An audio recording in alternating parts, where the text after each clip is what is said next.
I'm just here to say that if you are creating tasks and then having AI create a rubric after you've already made and assigned a task, one, that's the wrong order, and two, students can tell. I see all these tools coming out with like, here, it'll make you a rubric and it'll give feedback to students after they turn in an assignment. Well, that rubric should have been made by you, even if you used AI before you assigned the work, so you knew what you were looking for. That's one. And then two, if you know when a student is using AI in your classroom, the students know when you use AI to grade them or give them feedback. And I'm not saying that you shouldn't use AI for feedback, but they know. It prints out all these great tools that like put it right in the student's Google Doc. Cool. It's got weird spacing. It's a font I never use. They know.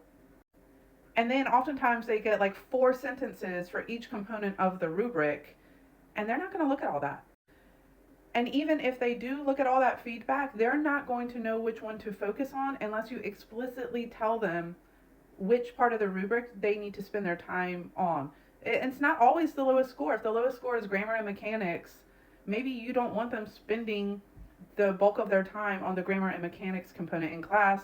Maybe it's another piece, even if that's their lowest score. So I use AI feedback. I don't use it really to grade students. It's just like in a pinch, if a student feels like they're stuck or waiting on me and I'm working with someone else, I'll push out some AI feedback just to keep them thinking or moving on.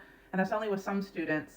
I used to use it incorrectly all the time. I'm just going to put it out there. I still use it wrong, probably, if not some of the time, a lot of the time. But I see people out here using it daily in ways that probably aren't benefiting your kids.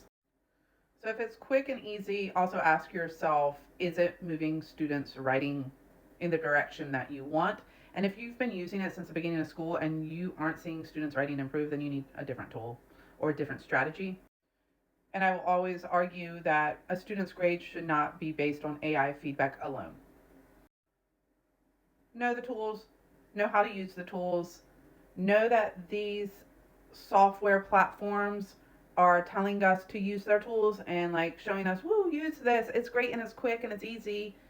And that doesn't make it bad or wrong, but you need to ask yourself questions about students' learning and growth, and your instruction before you just start using them.